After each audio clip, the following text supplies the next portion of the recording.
Sinceramente, nem sei como começar esse vídeo, porque pra mim essa história é tão absurda, mas tão absurda, que não entra na minha cabeça. Eu tenho 3 irmãs e assim, eu jamais olharia pra nenhuma delas com outros olhos. Na verdade, eu jamais olharia pra nenhum membro da minha família com outros olhos, porque a gente cresceu, foi criado junto, até os parentes que são um pouco mais distantes, como primos, por exemplo, a gente teve um contato ali próximo, e é estranho a gente pensar que algumas pessoas olham essas pessoas, né, esses membros da família, com um olhar diferente, um olhar de desejo. Para mim isso não faz o menor sentido, mas é exatamente sobre isso que nós vamos falar hoje. Esse caso é assim, o retrato perfeito do incesto ou incesto, como vocês preferirem dizer, dentro de uma família, onde um irmão e uma irmã ultrapassaram ali a barreira do aceitável e o final acabou sendo o mais trágico possível. Vocês já vão entender do que eu tô falando, mas antes, se você tá chegando por aqui agora e ainda não é inscrito nesse canal, já se inscreve e ativa o sininho para não perder as notificações, porque assim todas as vezes que eu publicar um vídeo novo, o YouTube te avisa e você corre aqui para assistir comigo. Eu te convido também a me seguir nas redes sociais, porque por lá eu tô sempre mostrando o meu dia a dia e interagindo com vocês. E agora sim, vamos pro que interessa e bora pro caso de hoje.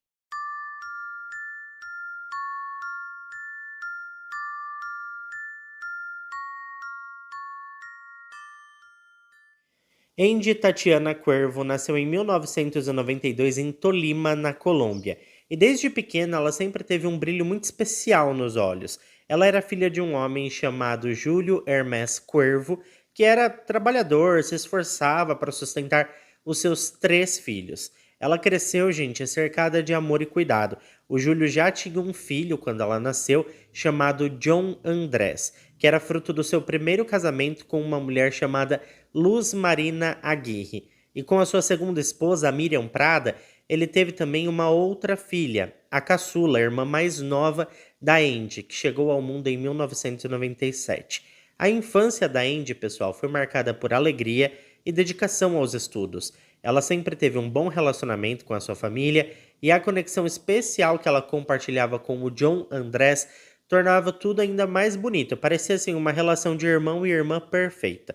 Contudo, essa harmonia familiar enfrentou um desafio quando a Diana nasceu. O John Andrés, que na época tinha 12 anos de idade, começou a se distanciar da família, expressando o desejo de viver com a sua mãe biológica. Até então, ele vivia com o seu pai, né, junto com a família nova dele. Mas ele acabou optando por ir morar com a mãe, ele se afastou da família e foi trabalhar nas plantações ao redor de Ibagué, em Tolima. Mesmo com a distância, o Júlio nunca perdeu a esperança de se reconectar com o filho. Em novembro de 2006, ele fez contato com o jovem e ofereceu ajuda para que o John pudesse realizar o seu sonho de se tornar policial. O convite foi aceito e com a volta do filho, a relação familiar parecia ganhar novos ares. A Andy e a Diana aguardavam ansiosas por ele, afinal era irmão delas. No entanto, gente, por trás desse reencontro, algo perturbador começou a se desenrolar no background dessa família. A Diana, ela foi a primeira a perceber alguns comportamentos estranhos durante as visitas do John. Ela se sentia desconfortável a notar que o seu irmão e a Andy compartilhavam um espaço que não deveria ser tão íntimo como o banheiro, por exemplo. Os irmãos tomavam banho juntos e passavam horas dentro do banheiro, sendo que ele já era grandinho, né? E ela também. Então, 2 irmãos, um do sexo masculino, outra do sexo feminino, tomando banho juntos, ali naquela idade, era um pouco estranho. Eles não eram mais crianças que tomavam banho juntos, sabe? Os dois já estavam na adolescência e era um pouco esquisita essa situação, mas nada alarmante até o momento. Certa noite, pessoal, algo aconteceu que deixou a Diana inquieta e alguns rumores começaram a circular entre os vizinhos e familiares. Embora nada estivesse oficialmente confirmado, surgiram boatos sobre a relação entre a Andy e o John, que se tornaram cada vez mais difíceis de ignorar. Quando a Andy anunciou que estava grávida, a família foi tomada por um turbilhão de emoções. A dúvida sobre a paternidade da criança pairava no ar, e a jovem revelou para os seus pais que o pai era de fato o seu irmão John Andrés. O clima ficou tenso e todos acreditavam que o John tinha se aproveitado da sua irmã, mas ela disse que não, que tudo tinha acontecido com o seu consentimento e que, inclusive, ele tinha dito a ela que assumiria a responsabilidade de ser pai da criança. Só que isso não aconteceu, tá? Ele negou que ele era pai daquela criança, ele disse que nunca teve nada com a Andy e que ela estava inventando tudo aquilo, que ela era uma mentirosa. Em 21 de agosto de 2006, a Andy deu à luz a uma linda menina que recebeu o nome de Andy Daniela. Aceitando a maternidade com todo o coração, ela se dedicou a cuidar da filha, enquanto o John Andrés optou por se afastar completamente, alegando que precisava focar na sua carreira e que ele não tinha nada a ver com aquela criança. A família decidiu evitar o assunto e todos fingiam que nada estava acontecendo. Mas no dia 3 de agosto de 2009, tudo mudou com uma ligação que a Andy recebeu. O John Andrés queria se encontrar e conversar sobre a situação daquela criança. Porém, ele pediu que mantivessem o encontro em segredo, o que deixou a Andy um pouco inquieta e ela acabou contando tudo para sua mãe. Assim, na manhã do dia 4 de agosto, a Andy e a sua bebê partiram em direção a Venadilho, no norte de Tolima, onde o seu pai morava. A jovem mãe precisava de dinheiro para a passagem de ônibus que seguia em direção a Ibagué, onde o John estava morando. Mas ela não quis dizer para o seu pai o motivo da viagem. Então ela pediu o dinheiro e disse que tinha que resolver algumas coisas, algumas pendências no cartório da cidade. Assim que conseguiu o dinheiro, a Andy embarcou em um ônibus para Ibagué, com a esperança de encontrar algum suporte do pai da sua filha, que diferente do que tinha dito, anteriormente, ele nunca quis assumir a bebê e chegou a dizer que tudo não passava de uma invenção da cabeça da Andy. Ele sempre batia nessa tecla. Bom, durante a viagem, ela encontrou uma amiga chamada Liz Heavy, e em uma conversa descontraída, a Andy revelou que estava indo encontrar o pai da sua filha, que trabalhava como policial em Ibagué. O tom da sua voz, no entanto, fez a Liz notar que havia algo de estranho. A Andy, que era conhecida por sua calma, olhava o relógio com frequência e parecia nervosa, como se estivesse atrasada. Quando a mãe e a filha desembarcaram no bairro El Salado, o primeiro ponto na rota de Ibagué, a Liz observou a Andy se afastando, sem imaginar que um evento trágico estava prestes a acontecer. Naquela mesma tarde, o John Andrés apareceu na casa do seu tio, que logo percebeu que algo não estava certo. O jovem estava visivelmente inquieto e estava com cara de cachorro que caiu do caminhão de mudança, sabe? Era visível que ele estava meio perdido, muito preocupado e como se alguma coisa estivesse o incomodando. Pouco depois, ele recebeu uma ligação do seu pai, que tinha acabado de chegar em Ibagué para resolver algumas questões. O John foi se encontrar com o seu pai, que ao vê-lo, a primeira coisa que chamou a atenção foi a sua moto, que estava cheia de barro, coberta de lama, algo muito incomum para quem sempre a mantinha impecável. Ele tinha um xodó com aquela moto, então não era normal ela estar suja daquele jeito. Quando questionado sobre isso, John disse que não tinha tido tempo de levar a moto para lavar, mas o seu pai achou aquilo muito estranho e ele ficou com uma pulga atrás da orelha. O Júlio perguntou ao seu filho se ele tinha visto a sua irmã, que tinha ido para a cidade mais cedo, mas o John disse que não, que fazia muito tempo que eles não conversavam.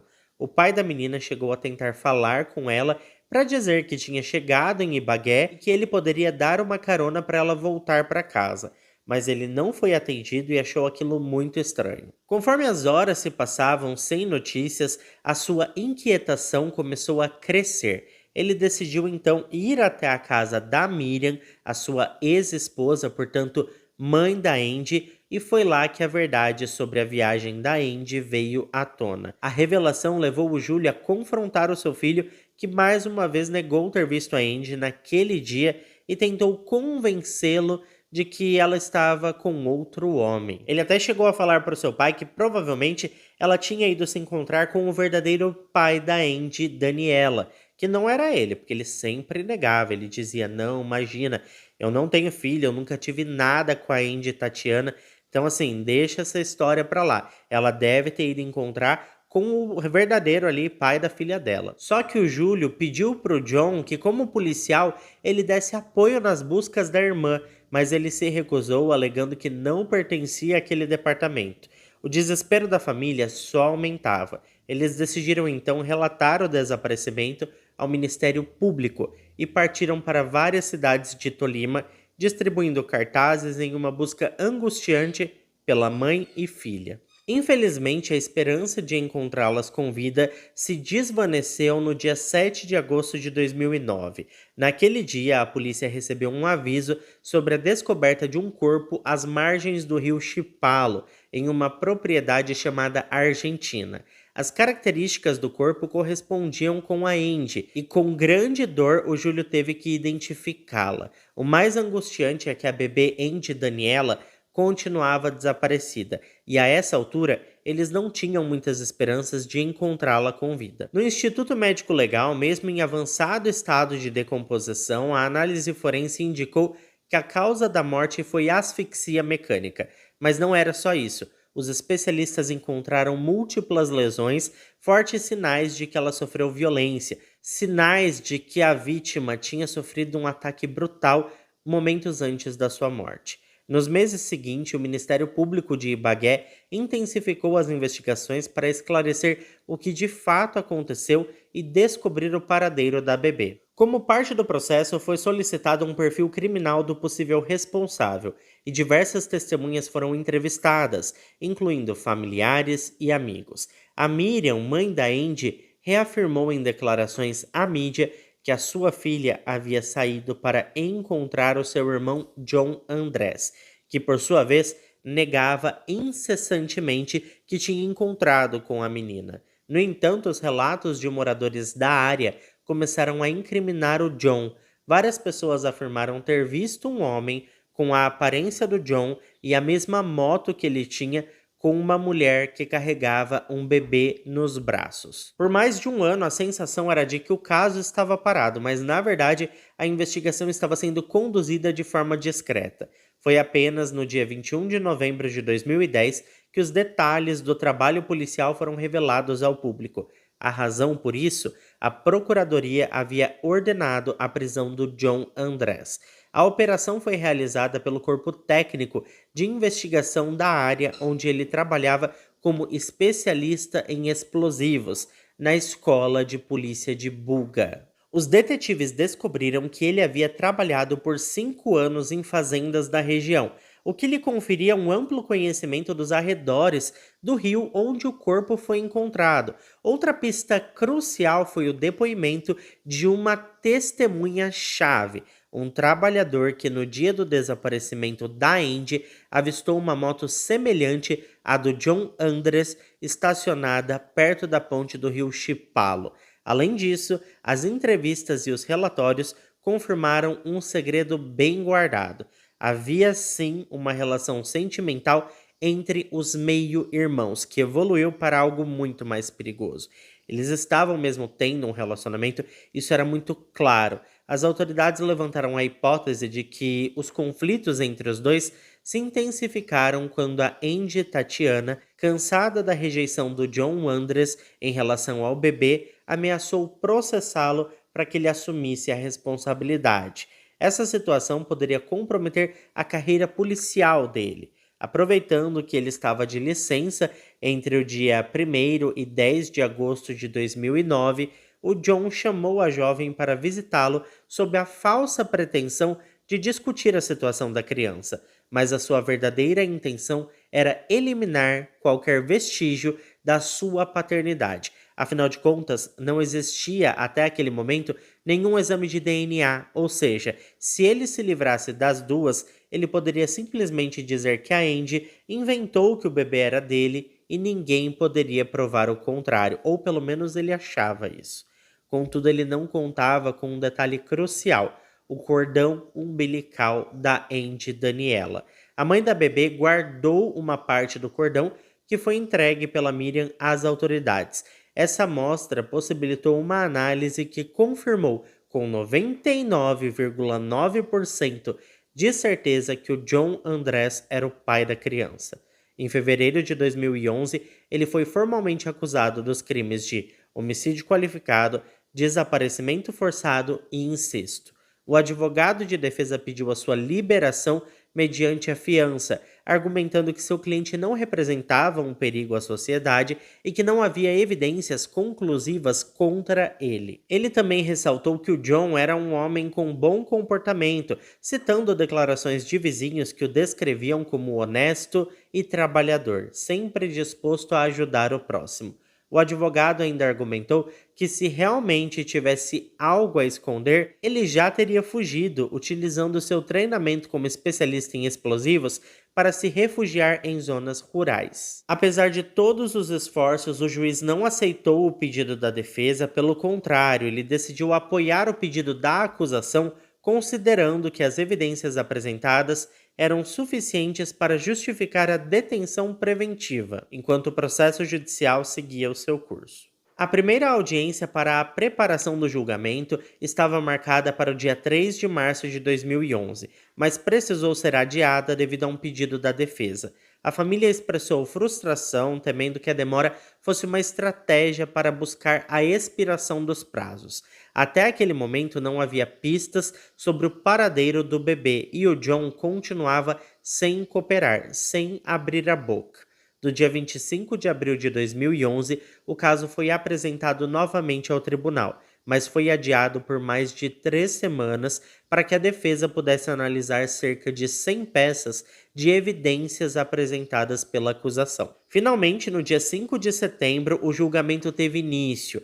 Durante esses meses de angústia, o Júlio, que era o pai da vítima e do criminoso, agradeceu o apoio da Procuradoria-Geral, que foi fundamental na busca pela bebê, que já teria 2 anos a essa altura.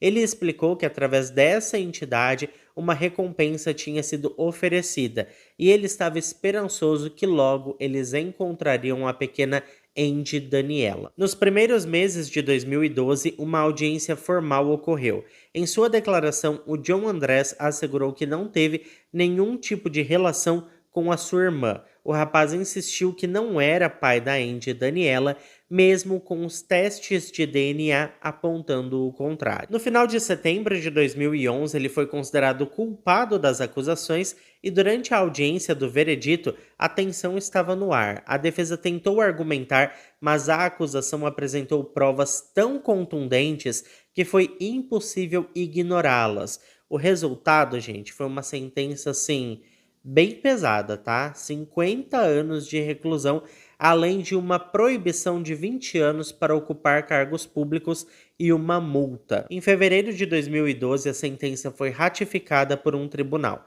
Ele nunca assumiu o crime, nem a paternidade da Andy, e nunca quis revelar o paradeiro da sua filha. Inclusive, até os dias de hoje, ninguém sabe onde a Andy Daniela foi parar. Alguns acreditam que ela não esteja mais viva e outros acreditam que ela tenha sido vendida para outro país. Pelo que eu vi, estudei e percebi do John, dificilmente ele vai falar o que aconteceu com aquela criança, tá? Porque ele nega até o último momento que ele tenha tido qualquer tipo de relação com a sua irmã e que a Andy Daniela seja filha dele.